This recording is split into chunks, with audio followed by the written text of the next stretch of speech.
other than 2 or 3% of the population that loves the nonsense that Harry and Meghan spew, you don't have to worry about Americans being on their side. They're on Britain's side. Do you think that Britain has drifted away from its conservative roots? Frustratingly so. As obviously a proud American, but an Anglophile who appreciates all that we've inherited from Britain philosophically, militarily, economically, on and on and on. Americans are very grateful. It's very distressing to Americans to see what's happened in the UK. And I say that with a tremendous amount of respect because I have enough friends here in Britain who say it's distressing to see what's happened in the United States. So for the Heritage Foundation and for me, we believe that by tackling the degradation of conservatism and of civil society in both countries simultaneously, not only is that more efficient in terms of material resources, from this academic, it's also very appropriate because conservatism in both places emerged, not exactly simultaneously, happened first in Britain, as you know, but we believe that together the 21st century can be dictated by what conservatives on both sides of the Atlantic do. Do you think there are lessons that British conservatives can learn from America? Yes, two things come to mind. It's probably a longer list in the same way American conservatives can learn a lot from British conservatives. But the first is that I've detected in my stay this time a reticence among a higher percentage of British conservatives to be engaged in what we Americans call the culture war. Maybe for political messaging purposes, British conservatives want to call it something else. That's fine. We need to win elections. But the point is, confronting the degradation of the free market and the deterioration of the family ought not be mutually exclusive. These go hand in hand. If Burke were here, he would remind us of that. If Churchill were here, he would remind us of that. So that's item number one. This is something that American conservatives are having not just policy success on, but political success. Witness, for example, Governor Ron DeSantis' 20-point historic re-election victory in Florida. The second thing is, and I also mean this respectfully because the British need no lecture from an American about courage. Politically, I came here hoping to do some tiny part in stiffening the spine of British conservatives. We need them. We need them in America in the same way that they would say they need us. And I'm hoping that a stronger alliance, philosophically, ideologically, recognizing we have sometimes different policy priorities, will mean that the next decade and beyond for both of our countries, for both of our people, are very bright. Do you get the sense there's a certain resistance within some parts of the Conservative Party to go down this culture war angle? Perhaps they're more socially liberal and some would say not even conservative. Absolutely. In fact, it's profoundly so. We have the same dynamic in the Republican Party in the United States. It's just not as many elected Republican officials suffer from that disease as do the number of Conservative Party officials in the UK.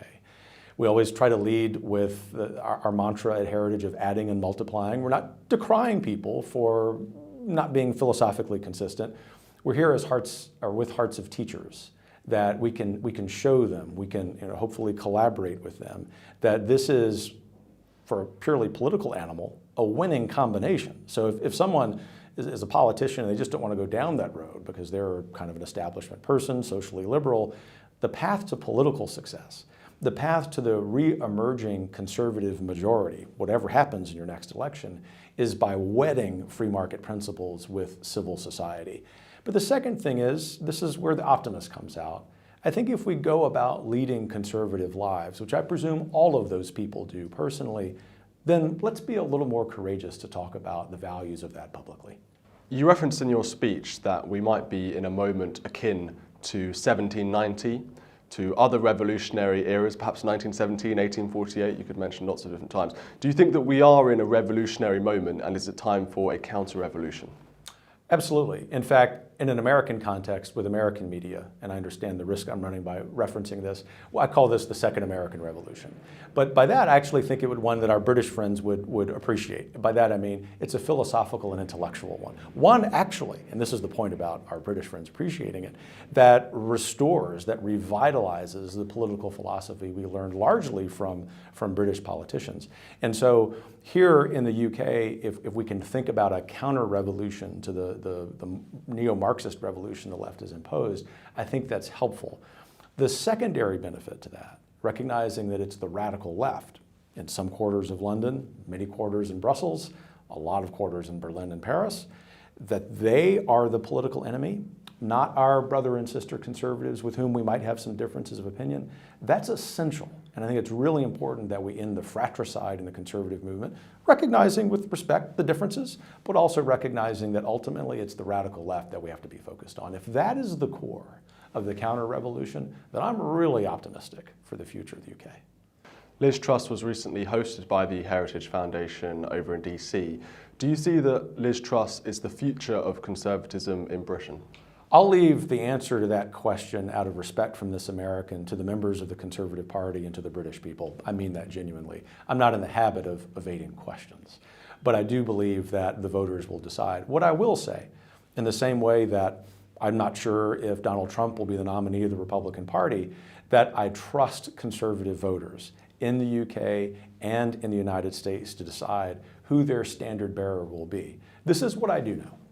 If the institutions of civil society, if organizations like the Heritage Foundation, its counterparts in the UK, do our jobs well about being focused on policies and ideas, and also an optimistic governing agenda for the future, conservative voters will find the man or the woman and the group of them to lead them into the future. The free market will decide. The intellectual free market will. Do you think that Liz Truss was wrongly hounded out of her position as Prime Minister? I do. I think that 95% of the criticism was unfounded. I think if she were guilty of anything, it was, in a purely political sense, moving too fast. It's hard for me as an ideas guy to fault her for doing that, right? I think she would be the first to say that there were, in hindsight, a couple of things she would do differently. But ultimately, in the same way that the American deep state took out Donald Trump, the British deep state took out Liz Truss. Tucker Carlson, one of America's biggest primetime hosts, obviously got sacked recently from Fox News.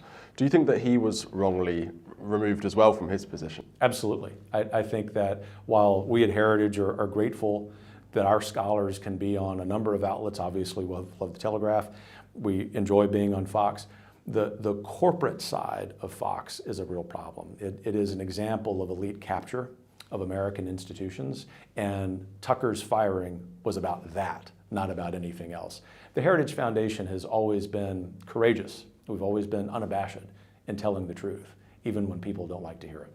Well, Tucker made a speech at the Heritage Foundation just before he was fired or let go by Fox News. Do you think that had something to do with his letting go? There's a rumor that it was, and as you no doubt know, unbeknownst to me and unbeknownst to Tucker, this decision's being made apparently while the Heritage event is going on. I made a question in jest, or a statement in jest, that if the Fox gig didn't pan out, that Tucker was always welcome back to Heritage.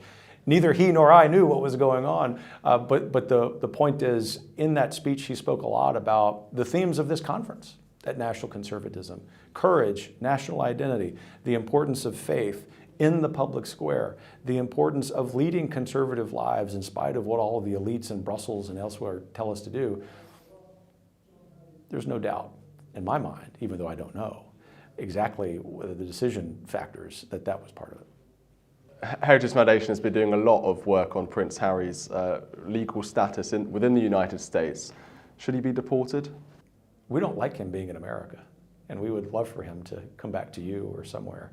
I guess we, as Americans, we see Prince Harry the same way you see President Biden. You can have him back.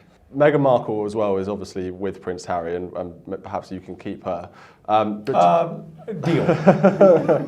Do you feel that Americans respect the royal family? I mean, with Prince Harry and Meghan Markle making these comments that they're in some way racist, do you think that's made an impact in America? No. That's the good news. Americans respect Britain first and foremost for a whole bunch of reasons. And Americans, ironically, who might be the last people on earth to respect the royal family, because we respect Britain, and we're also just I'd like to say very tolerant people. We admire the consistency of the British form of government, which of course includes the royal family. And other than 2 or 3% of the population that loves the nonsense that Harry and Meghan spew, you don't have to worry about Americans being on their side. They're on Britain's side.